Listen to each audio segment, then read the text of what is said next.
Good evening, everyone. Could you please stand for the procession?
Thank you for your patience.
Thank you. Colleagues, would you please take your seats? We're going to skip the national anthem because we're having some problem with the technology.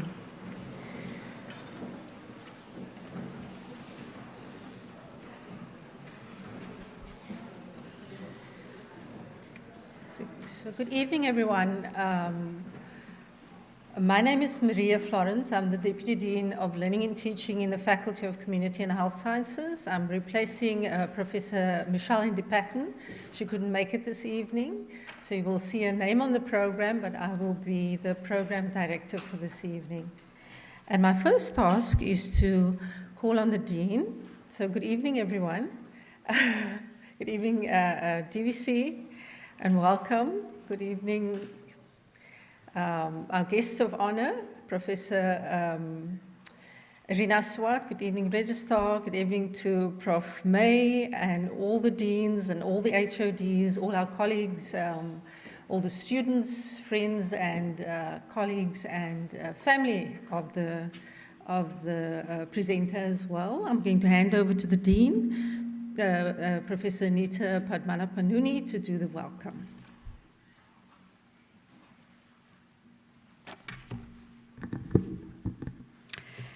Good evening, members of the Senior Management Committee and Executive Management Committee, esteemed colleagues of the University of the Western Cape, our distinguished guests, students, and members of our broader academic community.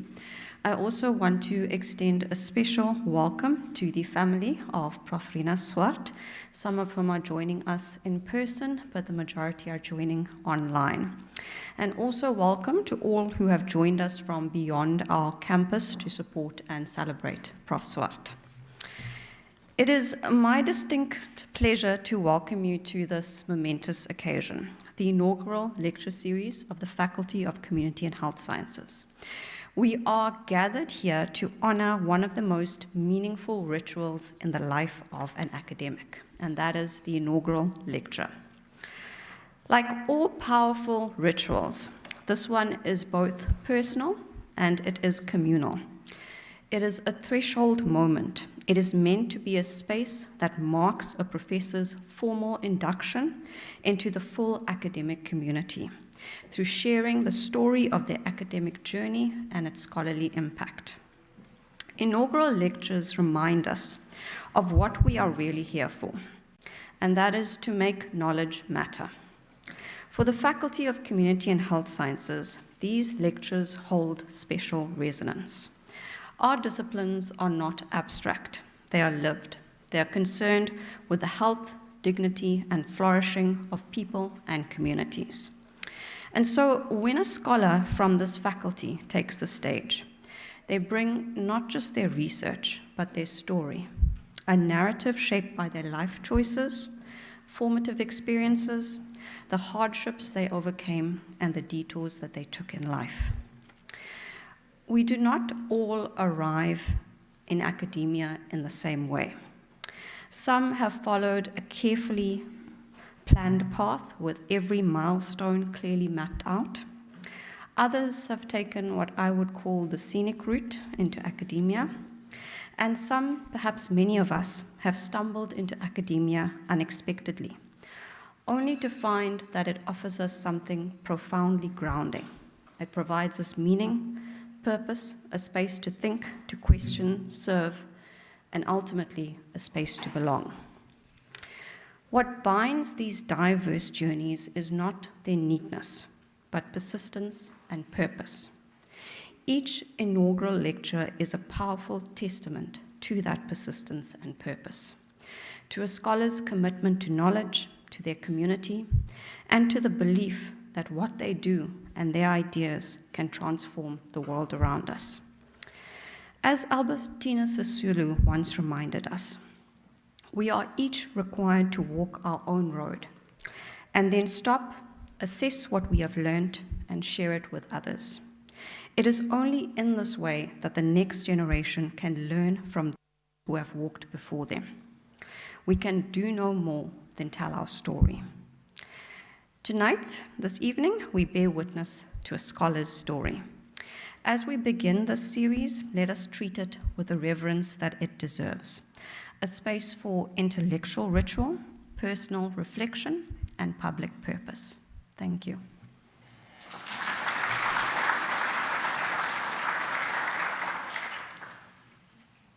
Thank you, Madam Dean. We now call on the DVC, Prof. José France, to tell us a little more about the purpose of the event. Good evening, everybody. You can smile. Thank you so much. This is indeed an honor for me to stand here this evening and talk about a professor who has walked a long journey with me. But before I start to do what I want to do, I'm going to tell you a story. When I was the Dean of the Faculty of Community and Health Sciences, Mark is sitting there at the back, Professor Swart was busy doing research in the faculty. Actually, she was doing a survey, a big research for the province, right? And she had all these little samples. I don't know if it was food samples. Glynis, I really don't know. In the tea room there that she was busy packaging. Do you remember those days? And I was saying to her, but Rina, you don't have to do this yourself. You actually can get research assistants to help you, to assist you to do this. You don't have to do each little one yourself.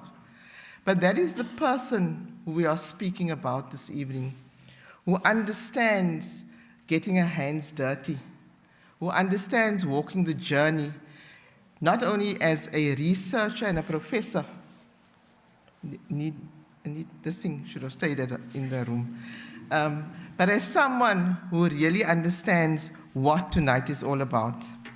So tonight, we celebrate the work of a scholar whose contributions have shaped not only academic thinking, but also policy, practice, and advocacy in one of the most urgent domains in our time, food and nutrition security. Professor Rina Swart is a respected academic researcher and practitioner in the field of public health nutrition. She has dedicated her career to understanding and addressing the complex nutritional challenges that shape the health and well-being of our society, particularly those of our most vulnerable populations. Her focus on food environments, how they are structured, governed, accessed, and experienced is at the heart of national and global conversations on public health and sustainable development. So this evening, her lecture titled Enabling Food Environments to Address the Triple Burden of Malnutrition in South Africa reminds us that the issue of malnutrition is not confined to undernutrition alone. Why did I start with that? It's to bring us to what is the significance of this inaugural lecture. It's a lecture that honors a professor or an academic's career and offers a space to reflect on a lifetime of scholarly inquiry, teaching, and service. While the term inaugural may suggest a beginning, in fact, it represents a moment of arrival, the culmination of years of commitment, curiosity, and contribution to the life of the mind and to the public good. So as Professor Swart has shown through her research, South Africa faces this triple burden of disease: persistent undernutrition, stunting among children, micronutrient deficiencies in women and children, and rising rates of obesity and diet-related non-communicable diseases among adults and increasingly among young people. This burden is carried disproportionately by the poor, the marginalized, and those whose food choices are limited by preference, not by preference, but by cost, availability, and accessibility. Professor Swart's work challenges us to see these outcomes not as individual failures, but as the result of systemic inequalities in the environment in which people live, work, and eat. So at UWC, we are proud of our commitment to research that addresses the critical needs of our society. Professor Swart's work speaks directly to this mission. She reminds us that improving food environments is not merely a scientific or technical task. It is a matter of justice, of upholding children's rights, and of securing the long-term sustainability of our health systems. With those few words, I would now like to hand over to the Deputy Dean, Clinical and Community Engagement of the Faculty of Community and Health Sciences, Prof. Suka, to introduce the topic and talk of Professor Swart this evening. Thank you.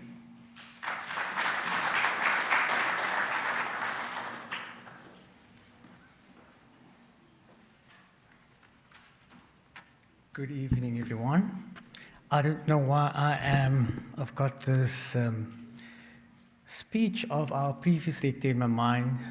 He often says when students are graduating, before he starts off, parents and significant others, this is not a funeral, it's a celebration. So smiles on your faces. Good evening, everyone. So ladies and gentlemen, it gives me great pleasure to speak about my colleague's study or her life journey. I was given the honor of introducing an abstract of the inaugural lecture of Professor Rina Swart. The title of the lecture this evening being Enabling Food Environments to Address the Triple Burden of Malnutrition in South Africa. Food environments are defined by the availability, prices, vendors, product properties, marketing, and regulation of food products, as well as their accessibility, affordability, convenience, and desirability for individuals. These factors shape food acquisition and consumption. A key determinant in health and nutrition outcomes, South Africa is burdened by persistent undernutrition, specifically in children.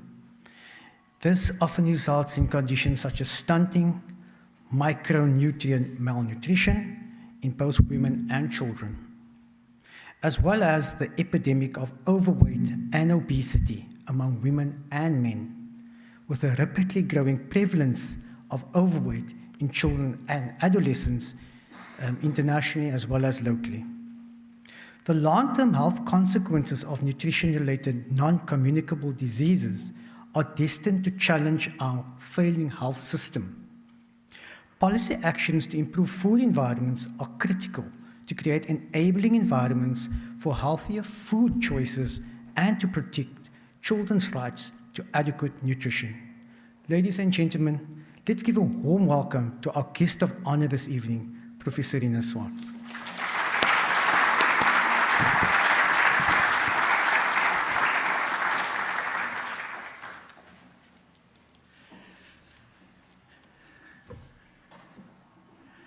Deputy Vice-Chancellor, Professor Frans, members of senior management, deans, deputy deans, colleagues, students, former students and current students, friends, family, and that goes for everybody in the room as well as those watching online. I'm honored to stand in front of you as a full professor of the University of the Western Cape.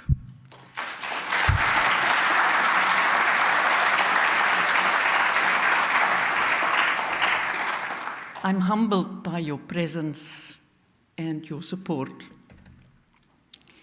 I've structured my presentation by a short walk through memory lane, and then I'll speak a little bit about the overview of my path to here up to UWC. I'll give you an overview of research in the last 10 years with the specific purpose of sharing with you 3 key messages, and we'll write a test afterwards, and end off with a call to action. So the 3 key messages are that the quality of diets of the average South African is poor.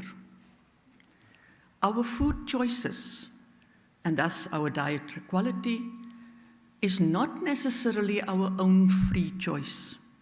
It's carefully manipulated through marketing. There are policy actions, several of them, that can be implemented to manage the situation, and there are critical obligations by the duty bearer to balance the scales. I grew up as the second eldest in a family of 4, and as a child, I actually thought that we were very poor, and we were. But in hindsight, I realized that poverty is, and with respect to majority of South Africans, relative in the eyes of the beholder. My dad did not complete school. He had to leave school very early to fend for himself. It was only about more than 30 years later, when he planned to get married, that he obtained a small piece of land in the Northern Cape, very dry, arid land. And despite not having formal education, he was an engineer par excellence. He could make anything, he could fix anything. And he was also a very good businessman. I think the business genes went to my sister, and the engineering definitely to my 2 brothers, because their hands, and I'll say that in Afrikaans, hulle hande staan vir niks verkeerd nie. And me, I'm somewhere in the middle with a little bit of everything. From my mum, I was introduced to what a working woman was actually like. Because living in this environment, 100 kilometers from the nearest town, you have to earn some income for yourself. So she taught herself to bake and to sew. And until today, she is a seamstress of note. Interestingly enough, I also learned at her knee that food is an excellent income generator. If you think about, pancakes at the church sale and things like that.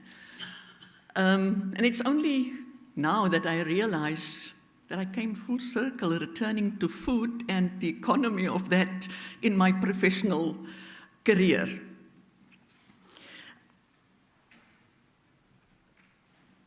During my grade 11 year, my dad brought my sister and I to Stellenbosch University for tests. And it was actually, thinking back, I'm really not sure what informed that, because it wasn't the norm in our area. But my dad told me that the one thing he wants to give our girls would be a proper education. To some extent, I think that was informed by my mum's mother. As legend had it, she wasn't allowed to go to school.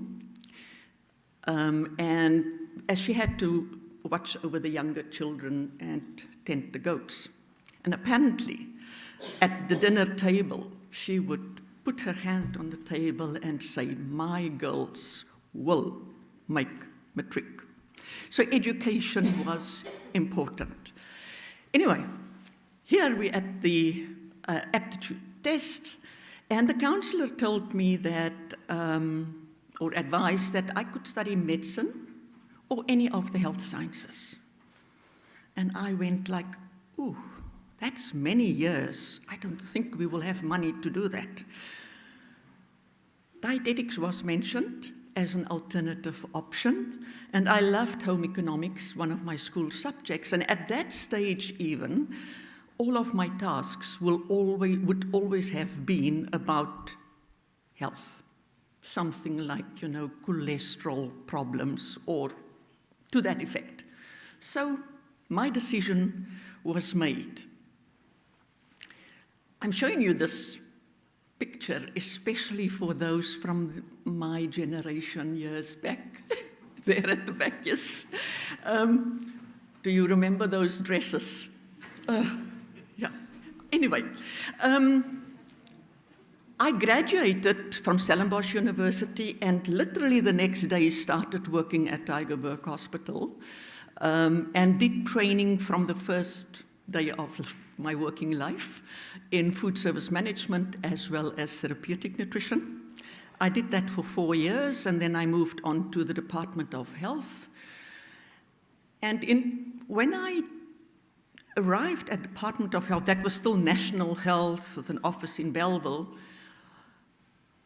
majority of my job description was to do community nutrition. And I realized that in my qualification, I did one module of community nutrition. I felt totally underprepared. So, part-time studies, it was for me, went back to Stellenbosch, did my honors in community nutrition, and found my niche. I loved working there and working at population level where I could do something to improve the lives of the majority of the people.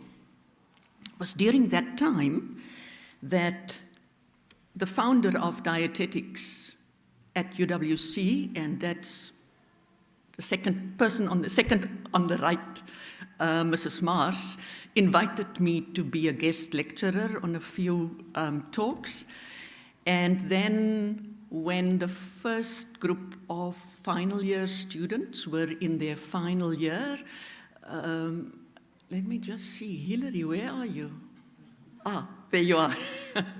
She was my very first final year dietetics student. So I joined UWC in 1991.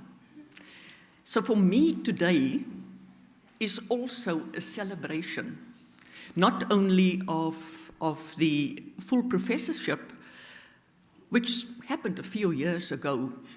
And as I am approaching retirement, I actually thought it's perfect timing because it gives me the opportunity to thank UWC for being my home for 35 years and to celebrate the students that we have produced in these 35 years. I counted, must be close to between 700 and 800 students contributed to the dietetic profession in South Africa and making an immense impact on the demographics of the profession.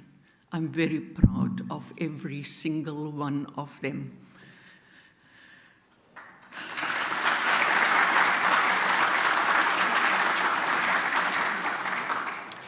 So I joined UWC, and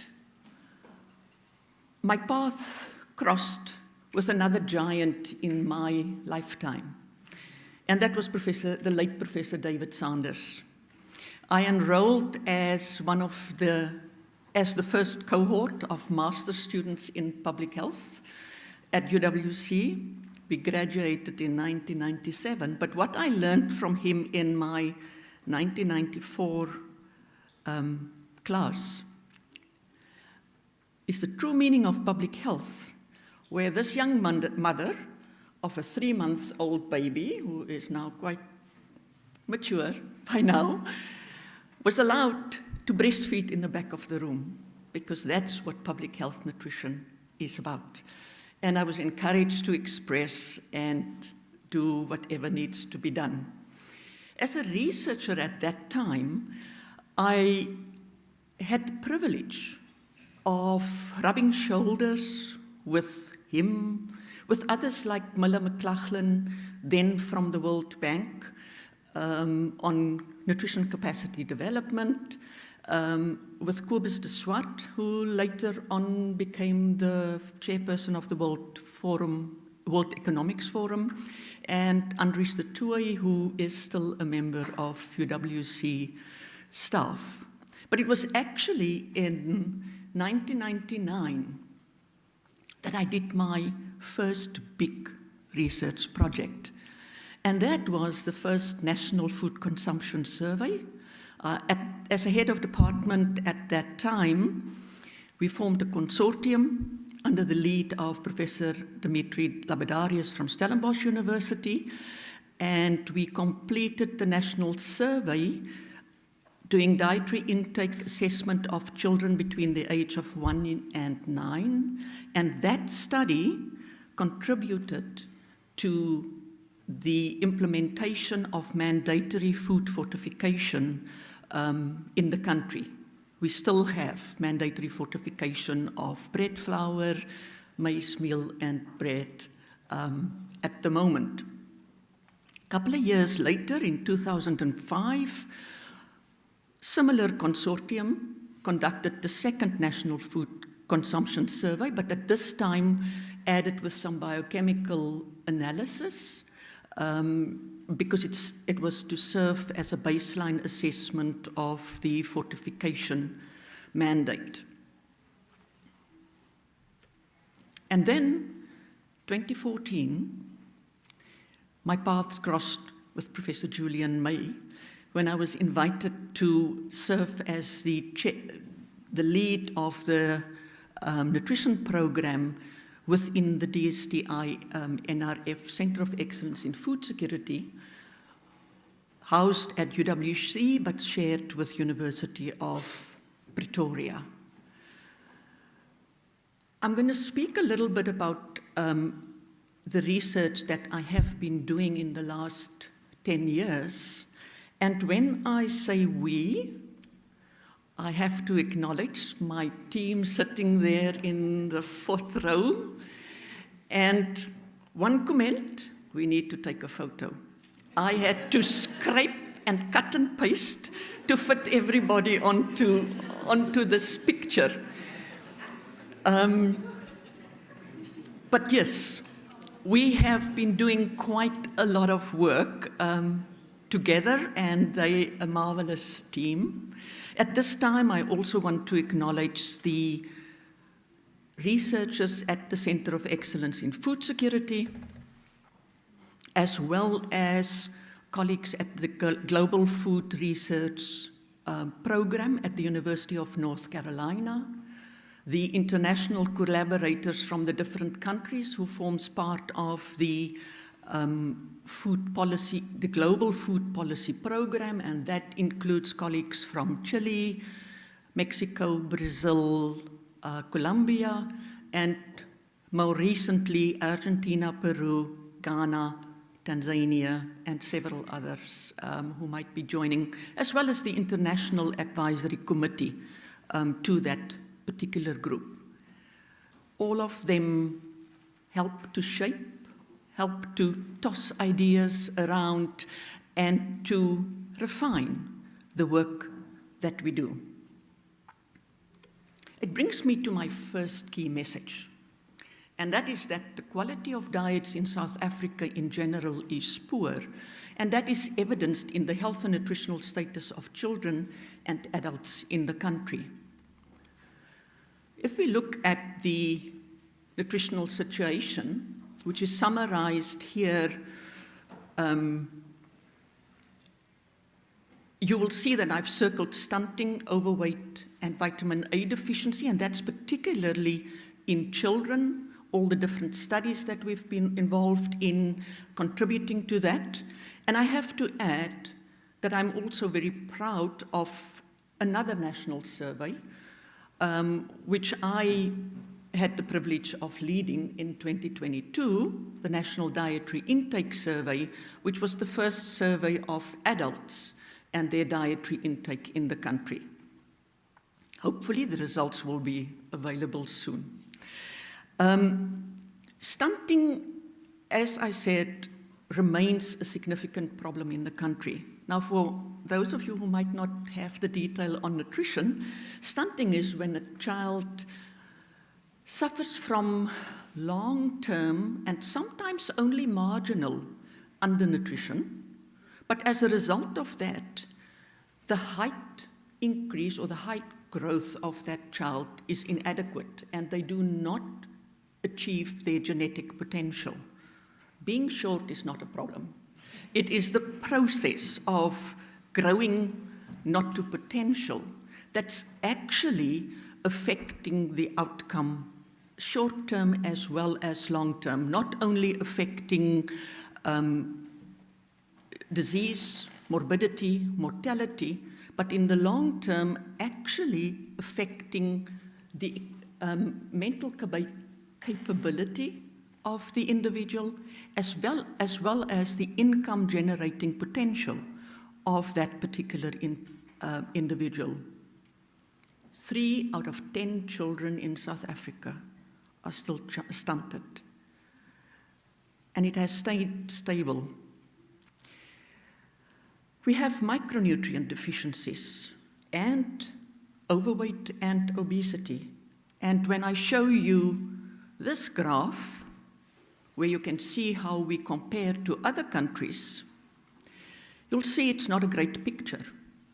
Almost 7 out of 10 women in the country are either overweight or obese. 3 out of 10 men are overweight and or obese.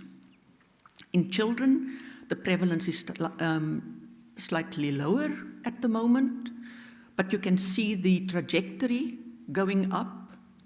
It is significant, and it's predicting that these children will become overweight and obese adults with all of the nutritional related diseases associated with that.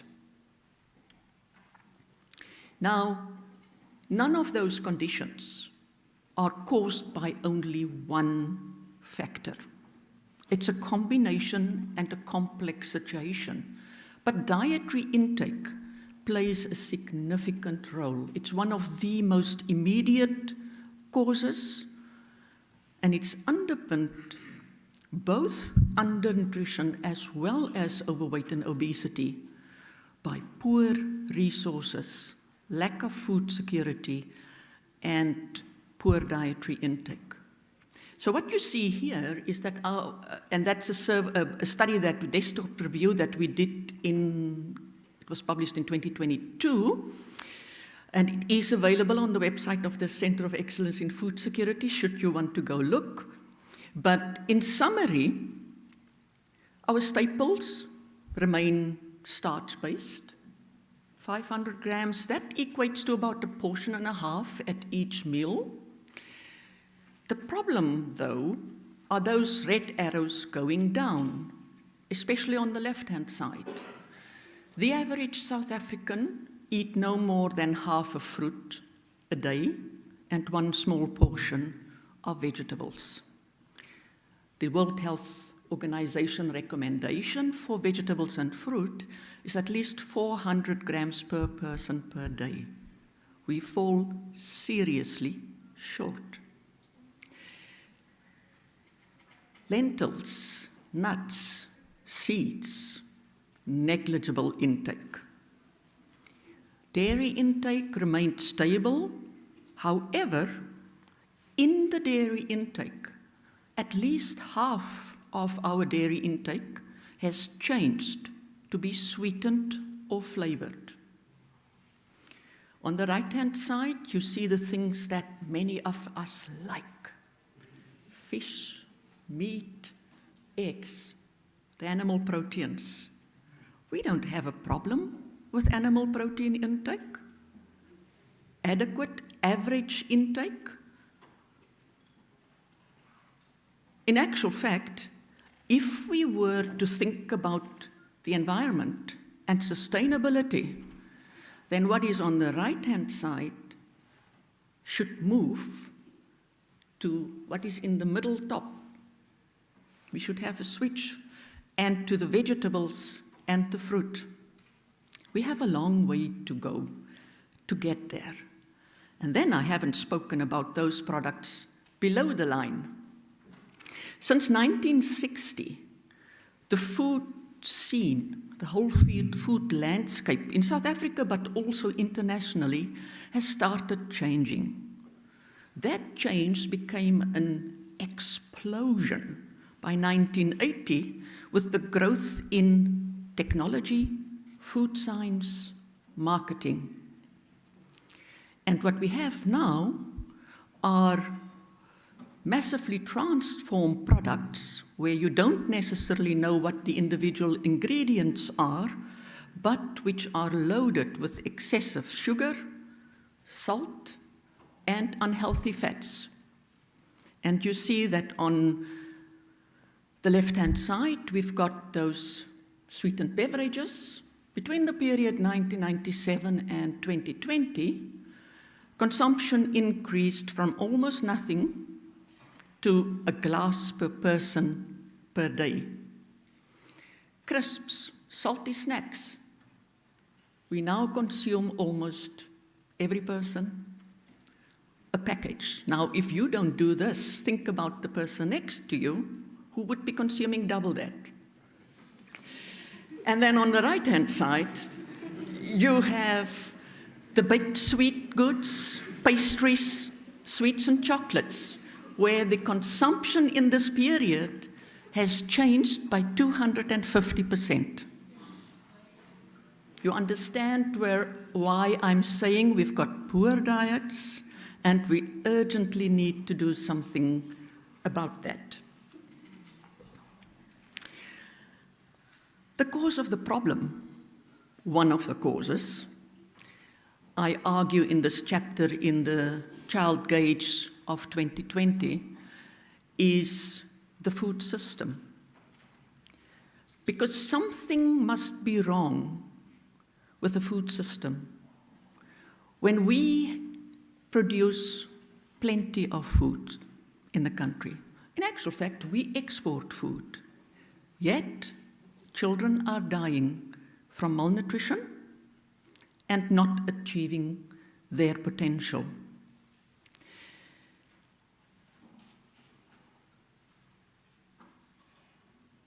That's one of the changes that can happen.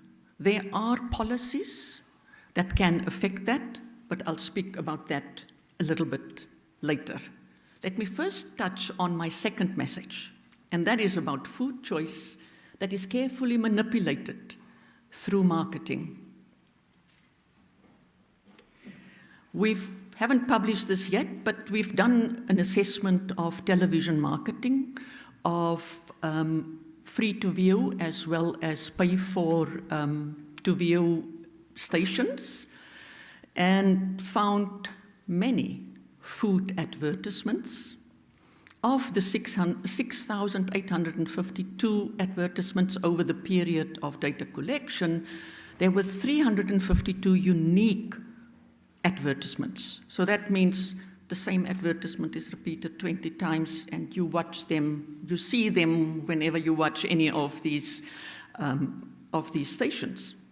And 27% of those comes from food, fast foods and restaurants, and the other from food and beverage companies. Almost no healthy food advertisements on television. And here you just see a different time periods for the weekends, but same story. Unfortunately, products that are packaged food products that are marketed very heavily, and we did a study on packaged breakfast cereals in South Africa, the poorer the quality of the breakfast cereal, so that means the higher the level of sugar and salt and unhealthy fats, the more marketing strategies you will find on the same package of that breakfast cereal. Somebody is trying very hard to convince us to buy that particular product.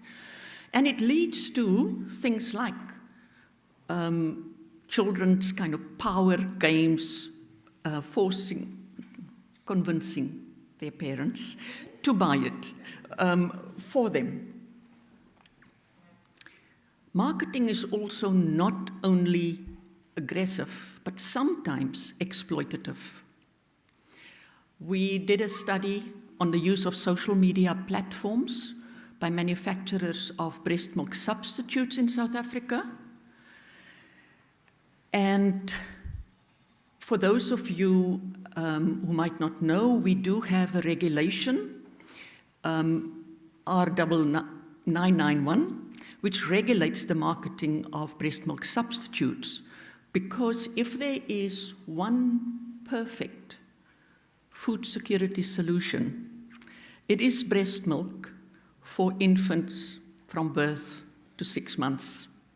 And therefore, we should not only promote breastfeeding, but we should also protect it.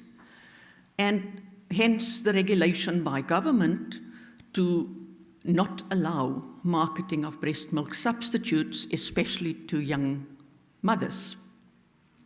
They found ways on social media platforms because it's extremely difficult, it's a complex system, and it's very difficult to regulate. It's even used in international journals, sponsorships by breast milk substitutes. This week is National Breastfeeding Week.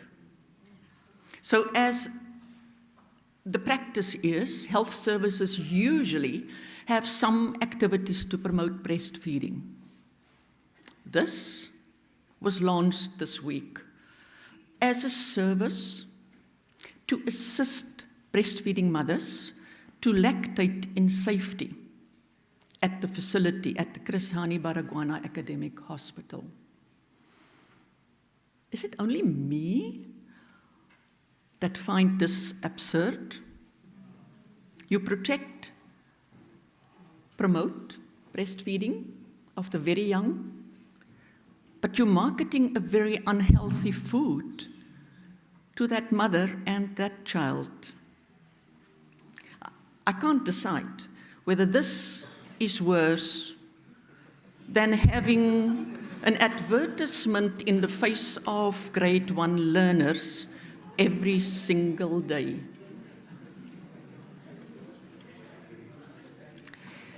Now, the numbers you see here in the middle columns was a survey done by Ornico, a marketing research organization, on the amount of money spent on only fast food advertising. This was done after COVID to see whether the system has returned to normal or not. I'm not sure if you can read the numbers, but it's around 200 million rand per month spent by only fast food companies on advertising. Now you understand why I'm saying food choices is not necessarily a free choice. We're led by our noses, our eyes, and our ears to the doors of the outlets by clever manipulation. At the bottom, you see the health budget, and you can work out the proportions and the differences. Let me go to my third key message. There are several policy actions that one can take to try and remedy the situation. And the government in South Africa, they are using some of these. But when it's implemented, there's often an accusation made that these policy actions are part of creating a nanny state. I want to argue that it's not that. Government or state, as the duty bearer, actually has a constitutional obligation to ensure access to adequate food and water, based on Section 27 of the Constitution, and an absolute obligation to ensure adequate nutrition to children. So any policy action is their effort to try and balance the scale. Not necessarily enough, we will always criticize, but it is an attempt to try and achieve that. And it has been successful. We've done a study in Langa, the health promotion levy, or also known as the sugar-sweetened beverage tax, was implemented in April 2018, and many of the teams sitting there in the fourth row were part of the field workers, and we did an evaluation before the implementation of the tax and after the implementation of the tax, 1 year after. And through this survey, we demonstrated that the financial nudging that happened as a result of the health promotion levy actually did work. There was a change in the overall sugar consumption of the participants, but there was also a change in the choice of beverage. And through a novel way of using food composition tables, we could separate the effect that we observed, and 50% of that effect was as a result of the behavior change of the people choosing non-taxed beverages or water, which would have been the healthiest choice, and the rest was as a result of reformulation by industry. So policy actions can work. I find it very disappointing, though, that this particular tax, which has been very successful and which is generating significant income for the country, is under attack all the time. Every budget speech, there's a question, will it be cancelled? Ideally, it should be increased to at least double what it is currently. We will hope and see. We also assisted government with research on front-of-package labeling.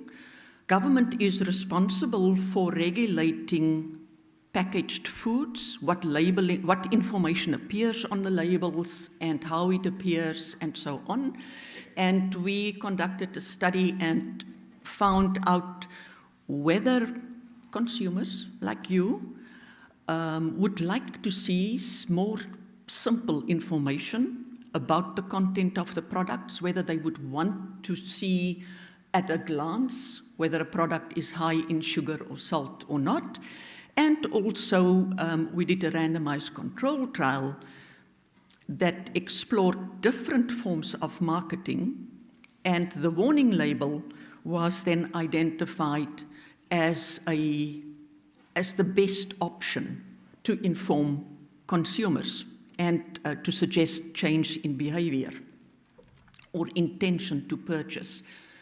Those guidelines were taken up in a draft regulation R337, which has been published, note the date on top, 21st April 2023. We're in 25, more than 2 years ago. One of the reasons why they haven't been able to move to action and publish a final labeling regulation is because of the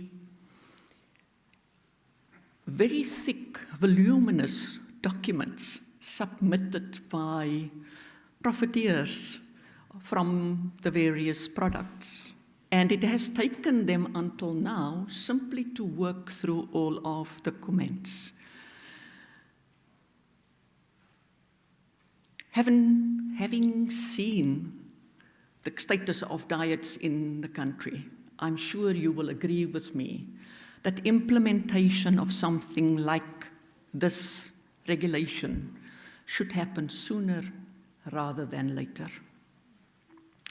There are several other possible policy actions that one could explore and which the team and we are working on. For example, the food environments at school, what your children are exposed to in their tuck shops, or the marketing happening at their sports events, the marketing at universities, and that our young adults and students are being exposed to. What's happening in government offices? What's happening with public procurement? Is any of the public money being used for unhealthy food supply? Is it used to sponsor consumption of unhealthy foods? So there's a whole plethora of actions that can be taken. And that's why I want to end with a call to action. Whenever you have an opportunity, whenever you can choose and make a contribution by your own food choice, but also when you can speak out and support actions to improve the food environment, to improve the food system in South Africa, and to ensure food justice, please do that. Thank you.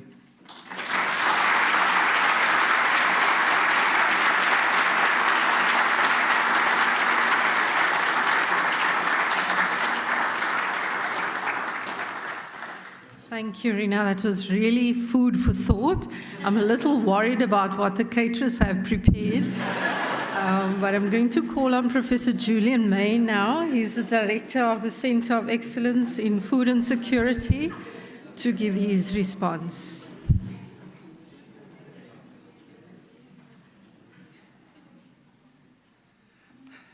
Good evening, colleagues. I've been working with government quite a lot recently, and I've learned 3 very important words: all protocol observed.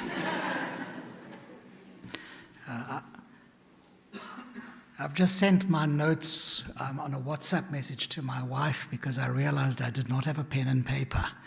And she's commented, it sounds very interesting. It was very interesting.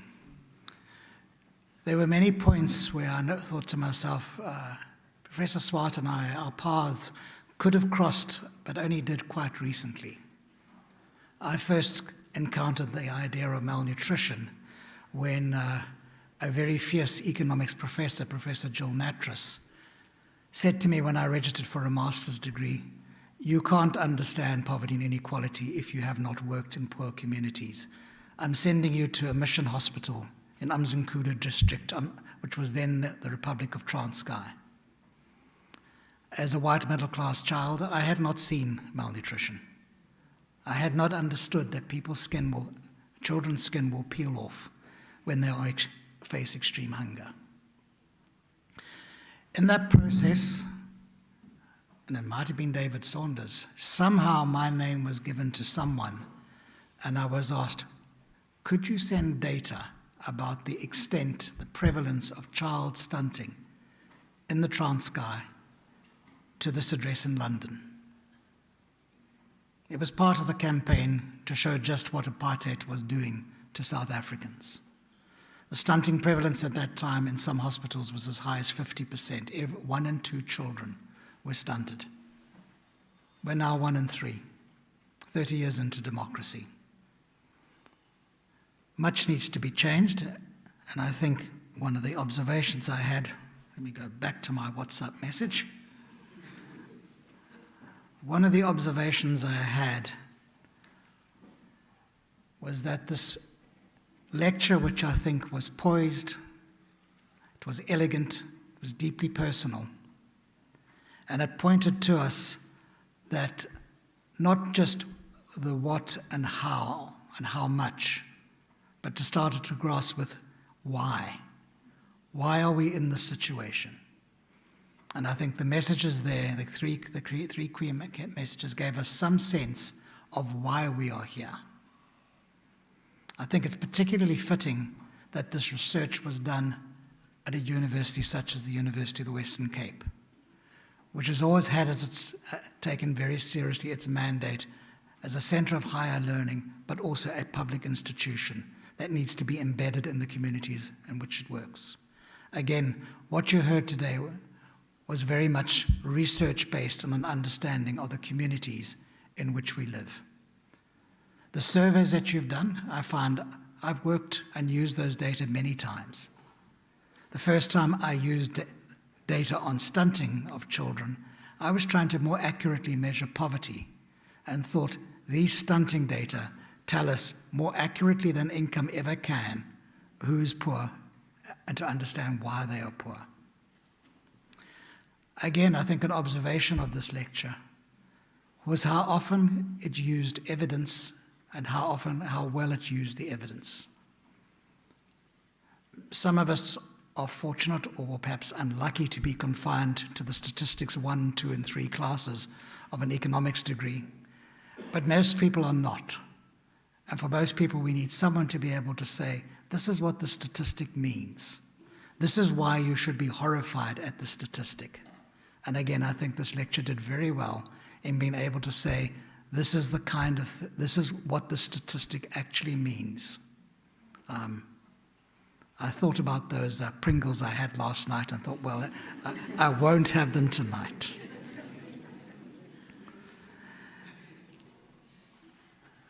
There were other things that really struck me. The transition, Rina, you weren't born in 1960, a little later, but you and I come from pretty much the same generation, where we remember the food that either our parents or our grandparents grew. We associated food, as you say in your lecture, not with what's on the shelves, but what we pulled out of the ground. And then again, it's starting to point to what might we do about it. The questions about how do we raise people's awareness about food? How do we raise people's awareness that your choices are being manipulated, but you can do something about that. You can choose not to buy that item and choose another item. You can choose where you buy. one of the things that we've been working more and more on in our research centre, work which Rina is involved in, is the role of people who are selling food on the street. Often healthier, safer, more nourishing than the food that is available in the supermarket. And sometimes that supermarket is the Checkers that's right behind them, where the trader is selling the fruit and vegetables. So again, it points not only to the problems, but some of the solutions. Rina and I share a common issue. For us, research is not the pursuit of scholarly curiosity. We very seldom have a finding which brings us joy. Most often, our research findings make us angry. And we have to find a way of dealing with that anger and of turning that anger into statements of what could be done. There's some areas where I think Rina could now start to think how to take her work forward. And you've already started to do that, where you start to work on issues around conflict of interest and the politics of food. How influence is achieved. Who has influence, what they do with it, how much it costs, how they use it. And I think, again, that's one of the things we as researchers need to think about. How do we influence? How do we take our science and cross the boundary to policy? And by this I mean not just the policy of governments, but the policy of the boards of those companies, as well as the policies that are made around a dining room table where people decide what to eat. I've learned a great deal from working with Rina over the last nearly 15 years now, in fact. I think one of the key learnings for me was the difference between food, diet, and a meal. And the importance of understanding then, how do we change each of those? Some of this is about producing different foods. Some of this is about how we combine that together to make a diet. And something is the role of the meal. Because a meal is not simply eating food. It can be and it should be a social celebration. A point where you can discuss issues around how to raise the family, how to save better, how to move forward, how to resolve conflict. And all of that, I think, are maybe areas where we can start to think about how that influences people's choices, how the kind of home environment, social infrastructure can influence the way forward. So those were some of my thoughts about how you might like to take the work forward. Rina and I are soon to retire. I was very fortunate. My boss said to me, I want you to stay with me. And I would really encourage the Dean, I think you want Rina to stay with you. Thank you.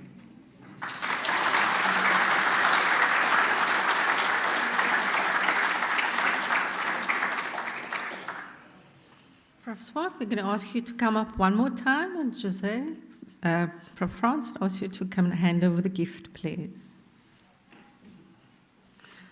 And while they're doing that, Prof. Suku, if you would come up, he's going to do the vote of thanks.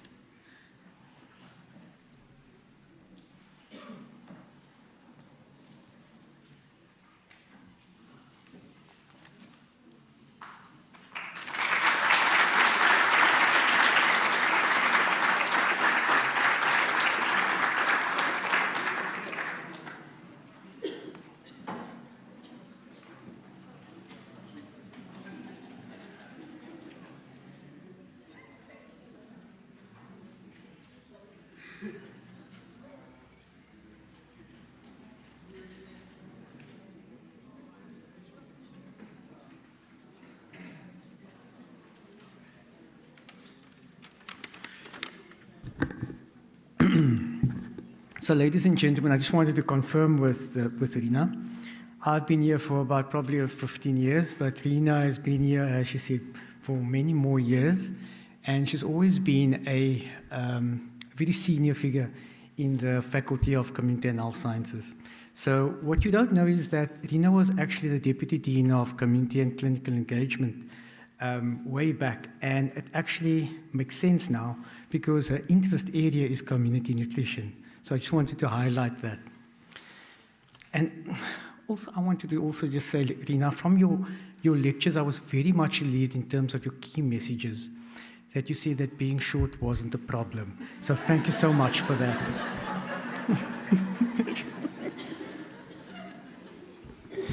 So ladies and gentlemen, like the proverb goes, all good things must come to an end. So ladies and gentlemen, with this particular event, I'd like to thank a few people. I'd like to firstly thank the DVC of Research and Innovation, Professor Frans, as well as the Dean of the Faculty of Community and Health Sciences, Professor Padmana Panuni, and of course the Registrar, Dr. Lawton Misra, for her contribution in making this event a success. I'd also like to thank our MC, Prof. Florence, as well as Professor Julian May, who acted in the capacity as respondent. I think you've done a lovely job in that response that you've given. I thought really that it was very well prepared. So well done, Prof. May. And then for the teams behind the scenes, which we often don't give a lot of credit for, is the team such as our individuals that manages the IT, our ICS department, the catering. I'm a little bit nervous talking about catering now, but just the catering services. And I think a particular individual that has really done a lot in terms of this marketing is our faculty marketing specialist, Dalfia Mujela. I hope he is here somewhere. There he is here at the back. I think he's done a really good job. You can give him a hand.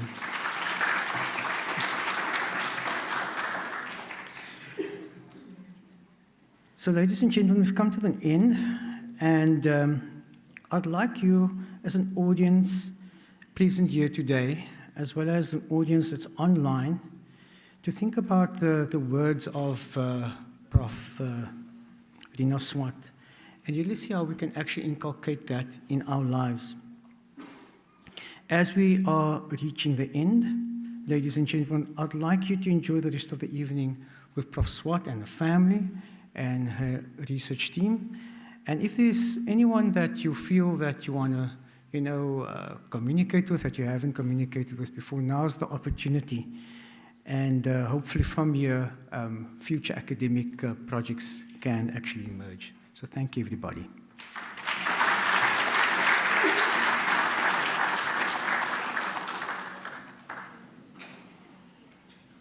Thank you, everyone. We'll ask you to just rise as the procession leaves. We still don't have music.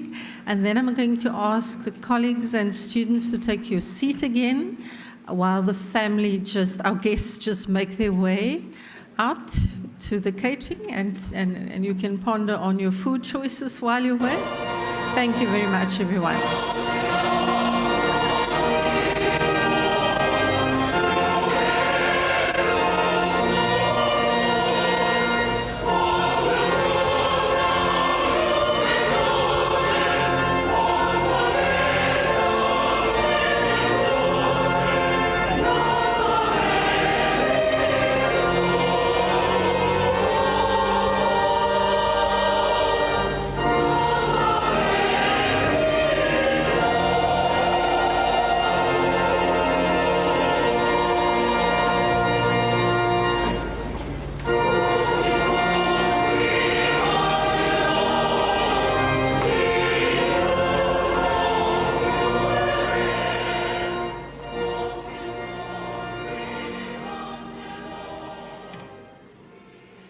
I think it goes off when the music goes on. Thank you so much, everyone. You may enjoy the refreshments. There will be some photographs taken as well.